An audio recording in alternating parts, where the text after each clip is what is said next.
বলি কি গো, বলি উঠবে তো নাকি? এখন নয়, পরে পরে। পড়ে পড়ে তো বেলাই বয়েই যাবে, কিন্তু তুমি আর উঠবে না। এ আমি ভালো করেই জানি। তুমি সব জানো। এবার যাও তো, আমাকে একটু শান্তিতে ঘুমোতে দাও। না দেব না, বলি সামনেই রাখি পূর্ণিমা আসছে, সে কথা কি তোমার মাথায় আছে? হ্যাঁ, সর্বনাশ। তার মানে তোমার সেই পেটুক ভাইটা আবার আসবে আর ভুঁড়ি ফুলিয়ে গান্ডে পিণ্ডে খাবে? আই আই আই আই, একদম আমার ভাইয়ের নামে উল্টো পাল্টা বকবে না। হ্যাঁ, 10টা নয়, 5টা নয়, আমার ওই একটা মাত্র ভাই। ভাবছি এবার রাখি পূর্ণিমার দিন ভাইয়ের হাতে রাখি বেঁধে ভাইকে একটা নতুন ধুতি উপহারে দেব। যাও না বাজার থেকে একটা ভালো ধুতি কিনে নিয়ে এসো না। শোনো, এখন না কাছে পয়সা কড়ি নেই গিন্নি। সে কোন সময় থাকে শুনি? এক কাজ করো, তুমি বরং মহারাজের কাছে গিয়ে কিছু পয়সা কড়ি চেয়ে আনো। কিন্তু ভাইকে আমি খালি হাতে ফিরিয়ে দিতে কিছুতেই পারবো না, বলে দিলাম। আরে গিন্নির ভাইয়ের জন্য ধুতি কিনতে গিয়ে আমার গামছা খুলে যাওয়ার উপক্রম হলো দেখছি। এবার কি করি? না, গিন্নি যেটা বলে গেল সেটাই করি আর কি। কি হলো মহারাজ, আজ এসে থেকে দেখছি আপনি গাল ফুলিয়ে বসে আছেন। কি আবার হবে, কৃষ্ণনগরের সীমানায় যে এক কাঠা বেওয়ারিশ জমি আছে না, ওটা নবাব বাহাদুর কিছুতেই ছাড়তে চাইছেন না। কিন্তু ওই জমির যিনি মালিক ছিলেন তিনি তো কৃষ্ণনগরের বাসিন্দা ছিলেন। কিন্তু সেই কথাটা নবাব বাহাদুরকে বোঝাবে কি? উনি তো জেদ ধরে বসে আছেন, কিছুতেই ওই জমিটা ছাড়তে চাইছেন না। ওই জমিটা পেলে আমি পুরো কৃষ্ণনগর রাজ্যটা ঘিরে ফেলতে পারতাম। তাহলে শত্রু আক্রমণের ভয়ও থাকতো না। ঘরে শত্রু থাকতে আর বাইরের শত্রুর ভয় কিসের? মানে কি বলতে চাইছো গোপাল? আগে আপনাকে তো আমি কিছু বলিনি মন্ত্রী মশাই, আমি বলছি আমার শ্যালকের কথা। কেন কেন গোপাল, তোমার শ্যালক আবার কি করলো? কি আবার করবে? আমার গিন্নি জেদ ধরেছে যে এবারে রাখি পূর্ণিমায় ভাইয়ের হাতে রাখি বেঁধে ভাইকে একটা নতুন ধুতি উপহার হিসেবে দেবে। এদিকে আমার ট্যাগ খালি। ও, এইবার বুঝেছি। তাই তুমি সকাল সকাল ভুঁড়ি দোলাতে মহারাজের কাছে হাত পাততে এসেছো, তাই তো গোপাল? আগে আমার হাত আমি যেখানে খুশি পাতবো, তাতে আপনার কি মন্ত্রী মশাই? গোপাল, এখন আমি কিন্তু তোমাকে কোনো টাকা পয়সা দিতে পারবো না। এমনিতেই আমার মাথায় হাজার হাজার চিন্তা, এত কিছুর মাঝখানে আর টাকা করো না তো। আপনি বুঝতে পারছেন না মহারাজ, আজ আমার গিন্নির ভাইয়ের জন্য নতুন ধুতি কিনে নিয়ে না গেলে আমাকে খালি পেটে ঘুমোতে হবে। আপনি আমার গিন্নিকে চেনেন না মহারাজ, আমাকে বাঁচান মহারাজ। আর তুমিও নবাব বাহাদুরকে চেনো না গোপাল। নবাব বাহাদুরকে ওই এক কাঠা জমি না ছাড়লে আমারও স্নান খাওয়া সব একেবারে মাথায় উঠবে। তার উপর আমার রাজ্যের গরিব চাষিরা ওই জমিতে আলু চাষ করেছে, আমি কিছুতেই ওই জমিটা নবাব বাহাদুরকে দিতে পারবো না। আগে গোপাল যখন আছে তখন আপনি কোনো চিন্তা করবেন না মহারাজ। দরকার হলে আমি নবাব বাহাদুরের পায়ে ধরবো, ওনাকে বোঝাবো, কিছু না কিছু একটা ব্যবস্থা আমি করবই মহারাজ। গোপাল নিজের গিন্নিকে সামলাতে পারে না, আর বাংলার নবাবকে নাকি সামলাবে? হাসালে গোপাল, হাসালে। আগে হাসুন, গোপাল ভাঁড়ের কাজই তো হাসানো। মহারাজের জয় হোক। নবাব বাহাদুর আপনার জন্য এই চিঠিটা পাঠিয়েছেন। হ্যাঁ, নবাব বাহাদুর? আরে এই মন্ত্রী, চিঠিতে কি লেখা আছে পড়ে ফেলো না। আগে এখনই পড়ছি মহারাজ।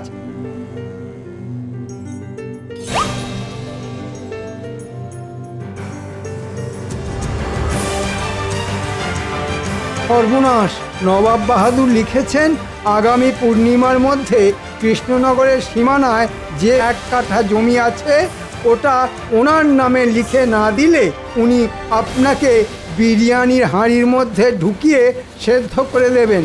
সর্বনাশ, যেটার ভয় পাচ্ছিলাম সেটাই হলো দেখছি। এই এবার কি হবে গো? যে করেই হোক মহারাজকে এই বিপদ থেকে উদ্ধার করতেই হবে। মহারাজ খুশি হলে আমার ট্যাগ আবার ভরে যাবে। মহারাজ খুশি, গিন্নিও খুশি, আর আমার শান্তি। মহারাজ, আর কোনো উপায় নেই, আপনি বরং জমিটা ছেড়ে দিন। না মহারাজ, তার আগে আমি একবার আমাদের নবাব বাহাদুরের সঙ্গে কথা বলতে চাই। নবাব বাহাদুর যা একগুঁয়ে লোক, ওনাকে বুঝিয়ে রাজি করানো আর ওই হাতিকে আলোয়ান পরানো একই ব্যাপার। আর গোপাল ভাঁড়ও কম যায় না রাজবৈদ্য। বেশ বেশ, তাই হবে। আমরা তাহলে কালই সকাল সকাল রওনা দেব।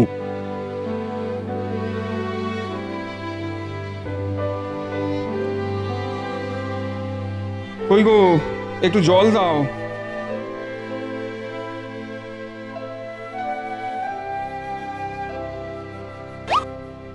এবার আলু চাষ কেমন হচ্ছে গো? দুটো পয়সা কড়ির মুখ দেখতে পাবো তো? চাষ তো ভালোই হচ্ছে, আলুর ফলনও ভালোই হবে আশা করি, কিন্তু জমিটা কতদিন থাকবে সেই হলো চিন্তার বিষয়। কেন কেন? মহারাজ তো নিজে তোমাকে অনুমতি দিয়েছে ওই জমিতে চাষ করার। সে হলেও ওই জমিটা নিয়ে মহারাজ আর নবাব বাহাদুরের মধ্যে অনেক দিন ধরেই টানাটানি চলছে।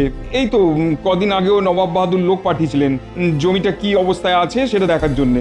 ওই জমিটা চলে গেলে আমাদের যে পথে বসতে হবে। হায় হায় হায় হায় ভগবান, আমাদের দিকে একটু মুখ তুলে তাকাও।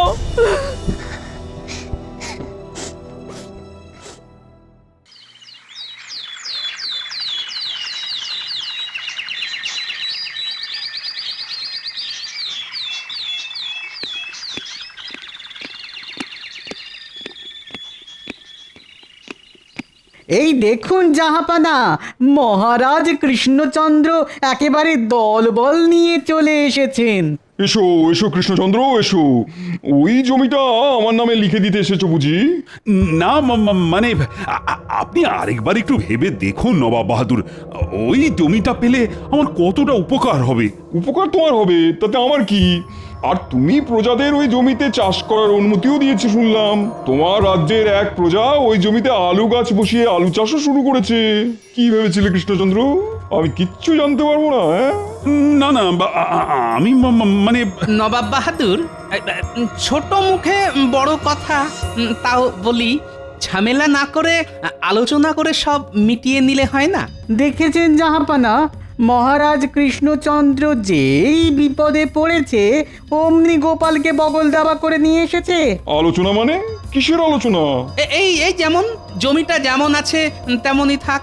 ওই জমিতে যা চাষবাস হবে তার অর্ধেক নেবেন আপনি, আর অর্ধেক নেবে মহারাজ। ভালোই বুদ্ধি ফেলেছো কৃষ্ণচন্দ্র, তাই গোপালকে সঙ্গে এনেছো।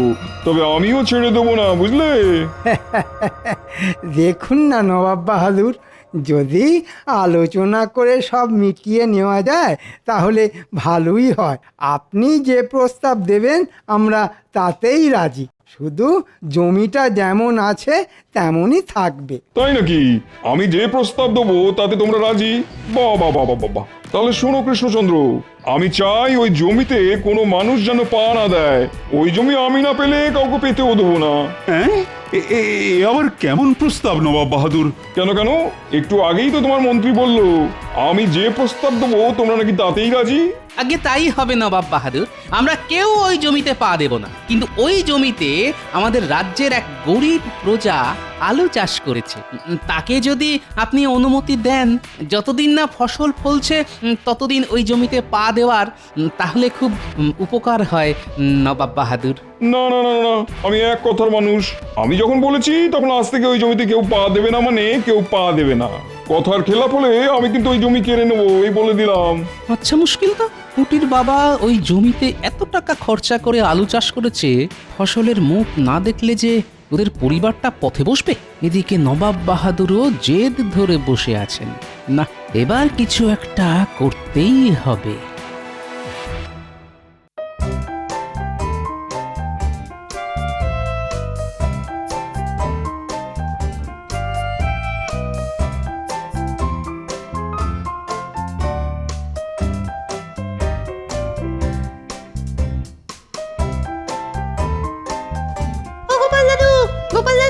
এই তোদের গোপাল দাদু বাড়িতে নেই।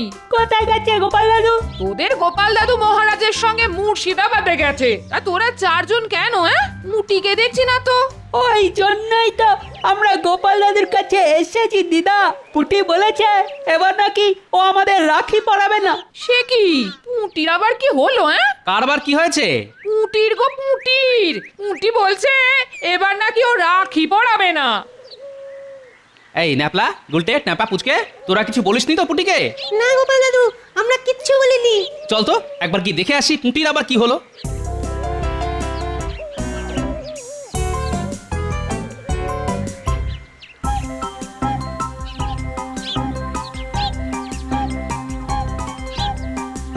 পুটি, এই পুটি, পুটি,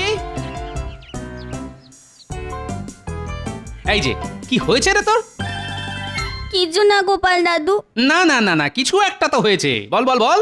জানো তো গোপাল দাদু, এবার আলু চাষ কেমন হচ্ছে গো? দুটো পয়সা কড়ির মুখ দেখতে পাবো তো? চাষ তো ভালোই হচ্ছে, আলুর ফলনও ভালোই হবে আশা করি, কিন্তু জমিটা কতদিন থাকবে সেই হলো চিন্তার বিষয়। ওই জমিটা নিয়ে মহারাজ আর নবাব বাহাদুরের মধ্যে অনেক দিন ধরেই টানাটানি চলছে। ওই জমিটা চলে গেলে আমাদের যে পথে বসতে হবে। হায় হায় হায় হায়। তাহলে এই ব্যাপার। আমরা খুব গরিব গোপাল দাদু, আর রাখি পড়ালে ভাইদের উপহার কিনে দিতে হয়, কিন্তু উপহার কিনতে গেলেও তো পয়সা দরকার হয়। তাই তুই কাউকে রাখি পড়াবি না বলেছিস, তাই তো? হ্যাঁ গোপাল দাদু। পাগলি মেয়ে একটা। শোন, তুই কোনো চিন্তা করিস না পুটি, তোদের গোপাল দাদু বেঁচে থাকতে তোদের কোনো আনন্দই মাটি হবে না। আসছে পূর্ণিমায় তুই সবাইকে রাখি পড়াবি। কি মজা, কি মজা। এবারে আমাকে একটু বুদ্ধির গোড়ায় ধুনো দিতে হবে, একটা জব্বর দেখে উপায় বার করতে হবে যাতে মহারাজও খুশি হয় আর বাচ্চারাও।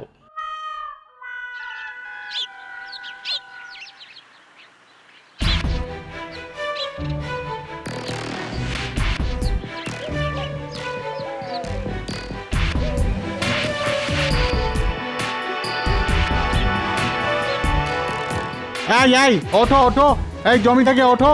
কেন উঠবো কেন? আপনারা কারা? আমরা নবাব বাহাদুরের প্রহরী। নবাব বাহাদুরের হুকুম, আজ থেকে যেন কেউ ওই জমিতে পা না দেয়। হ্যাঁ, তাই জমি পাহারা দেওয়ার জন্য উনি আমাদের পাঠিয়েছেন।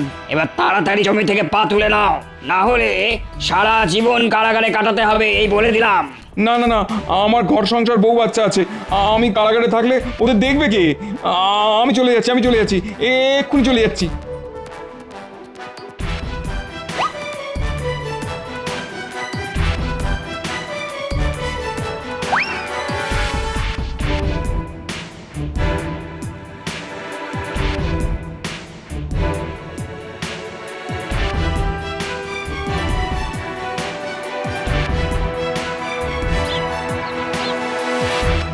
মহারাজ।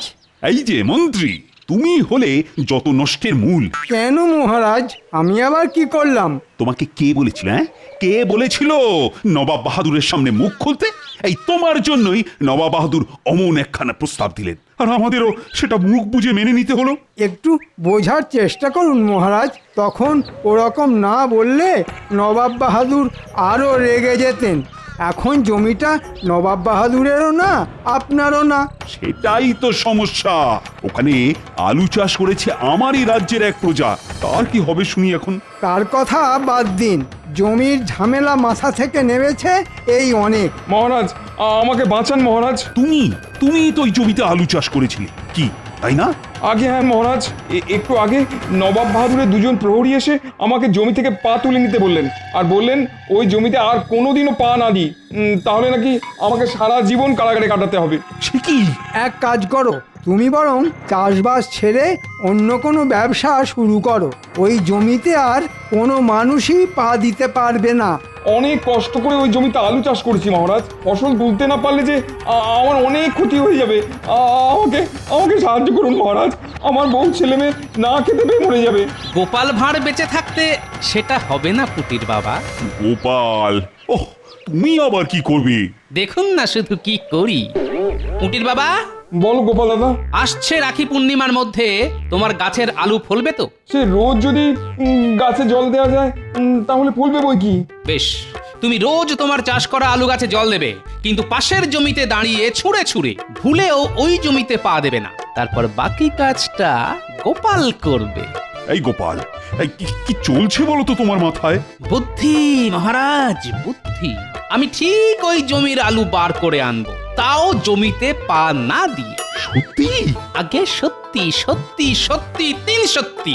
ফসলের মুখ তুমি দেখবেই পুঁটির বাবা। গোপাল ভাঁড় কথা দিল।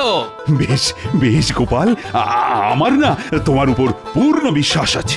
আর মহারাজ আমার দিকটাও একটু দেখুন এবার। সবই তো জানেন আপনি মহারাজ।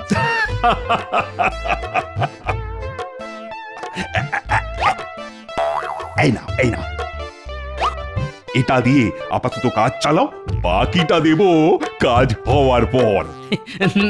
ধন্যবাদ মহারাজ। এটা দিয়ে গিন্নির ভাইয়ের জন্য নতুন ধুতি কিনে আপাতত গিন্নির মুখ বন্ধ করি, তারপর নবাবের মুখ বন্ধ করব রাখি পূর্ণিমার দিন। চলি মহারাজ। আপনি আবার গোপালের ফাঁদে পা দিলেন মহারাজ। গোপাল ওসব কিচ্ছু করবে না, ও আপনাকে বোকা বানিয়ে মোহন নিয়ে গেল। চুপ কর তো মন্ত্রী, বেশি বকবক করলে না তোমাকে ওই জমিতে ছেড়ে দিয়ে আসবো। তারপর নবাব বাহাদুর তোমার দুই ঠ্যাং খুলে যখন হাতে দিয়ে দেবেন তখন বুঝবে ঠেলা।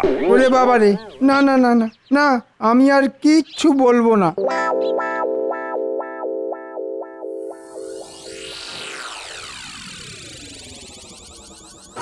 আমরা কোথায় যাচ্ছি গো গোপাল দাদু? রাস্তা বানাতে। কোথায় যাওয়ার রাস্তা গোপাল দাদু? দাঁড়া দাঁড়া, সব যদি এখনই বলে দিই তাহলে কাল সকালে চমকটা দেব কি করে? তাই মুখ বন্ধ। চল তাড়াতাড়ি।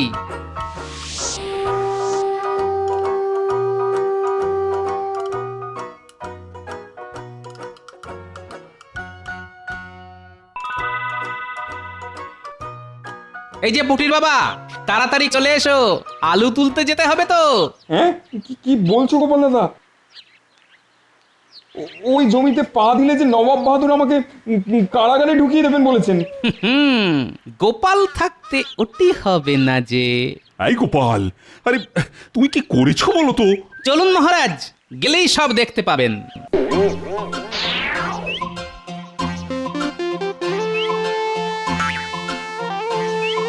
ওই দেখুন মহারাজ, নবাবের দুজন প্রহরী দাঁড়িয়ে জমি পাহারা দিচ্ছে।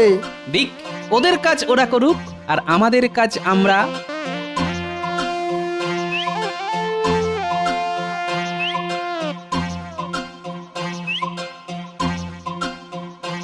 এটা কি গোপাল দাদা? এটা হলো সুড়ঙ্গের মুখ। এই রাস্তা ধরে গেলে সুড়ঙ্গ তোমাকে নিয়ে যাবে ওই জমির নিচে, যে জমিতে তুমি আলু চাষ করেছো। আর আমরা সবাই জানি আলু হয় মাটির নিচে, তার ফলে তোমাকে আর ওই জমিতে পা দিয়ে ফসল বার করতে হবে না পুটির বাবা। তুমি এই সুড়ঙ্গ ধরে গেলেই ফসল পাবে। তাই নাকি? তবে আমি এক্ষুনি যাচ্ছি গোপাল দাদা। বাহ গোপাল, বাহ, দারুণ বুদ্ধি তো। গোপাল ভাঁড়ের বুদ্ধি দারুণ না হয়ে উপায় আছে মহারাজ। সত্যি তো, ইস, এই বুদ্ধিটা আমার মাথায় এলো না কেন? আগে সারাদিন কি করে চুরি করা যায় সেই চিন্তা মাথায় ঘুরলে ভালো চিন্তা আসবে কি করে মন্ত্রী মশাই?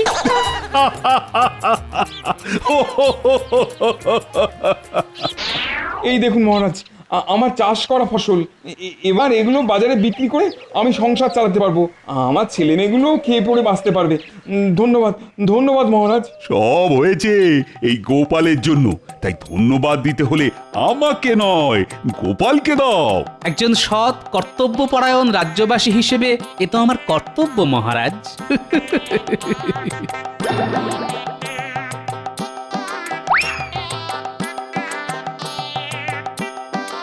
তাহলে এক কাজ করো, আজ তো রাখি পূর্ণিমা, তোমরা সবাই রাজবাড়িতে চলে এসো। আজ এই শুভ দিনে আমরা একসঙ্গে খাওয়া দাওয়া করব। কি খাবো মহারাজ? কেন, লুচি আর ওই জমির আলু।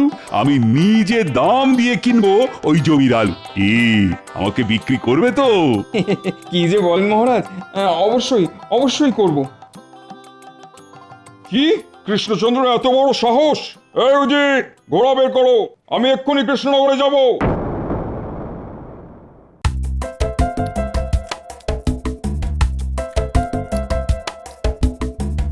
তোমাকে আর দুটো লুচি দিই গোপাল? দুটো কেন, যে কটা হাতে ওঠে সে কটাই দিন। এই কৃষ্ণচন্দ্র, তোমার এত বড় সাহস, তুমি আমার বারণ সত্ত্বেও ওই জমির ফসল বার করলে? হ্যাঁ আমি তো আপনার কথা অমান্য করিনি নবাব বাহাদুর। আপনি বলেছিলেন ওই জমিতে যাতে কেউ পা না দেয়। পা না দিলে ওই জমির আলু বার করলে কি করে? আগে শুধু আলু বাড়ি করিনি নবাব বাহাদুর, সেই আলু দিয়ে বানানো আলুর দম আর লুচিও খাচ্ছি। দেখেছেন জাহাপানা কত বড় সাহস। আমি জানতে চাই কি করে জমিতে পা না দিয়ে তোমরা এই কাজ করলে? এ তো জলের মতন সোজা নবাব বাহাদুর। নবাব বাহাদুর, এই টেকো গোপালের বুদ্ধিতে সবই সম্ভব। ওই আলু চাষ করা জমির ঠিক পাশে একটা সুড়ঙ্গ খুঁড়লাম, আর সেই সুড়ঙ্গ দিয়ে ঢুকে জমির নিচ থেকে আলু বের করে নিয়ে এলাম। হ্যাঁ হ্যাঁ নয় হ্যাঁ। বাপ রে বাপ, দারুণ বুদ্ধি তো তোমার গোপাল।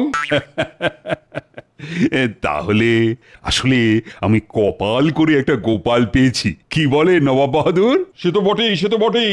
গোপাল শুধু কৃষ্ণনগরের গর্ব নয়, গোটা বাংলার গর্ব। আমার একটা অনুরোধ আছে আপনাদের কাছে। আপনাদের এই পায়ে পা দিয়ে ঝগড়া বন্ধ করে রাখি পূর্ণিমার এই পবিত্র দিনে আপনারা একে অপরকে কাছে ডেকে নিন না, তাতে বাংলারই ভালো। এই কথাটা তো মন্দ বলনি। কই কই কই রাখি দাও আমাকে, আমি কৃষ্ণচন্দ্রকে রাখি পরিয়ে দিতে চাই। এই আমি কৃষ্ণচন্দ্রের হাতে রাখি বাঁধলাম। আজ থেকে সমস্ত ঝগড়া বন্ধ। আর উপহার হিসেবে আমি ওই 1 কাঠা জমি কৃষ্ণচন্দ্রকে দিলাম। এবার খুশি তো? খুব খুব খুশি। যাক, সব ভালো তার শেষ ভালো যার। ওদিকে গিন্নিও খুশি, এদিকে মহারাজও। রানীমা, আরে আমাকে আর কটা লুচি দিন।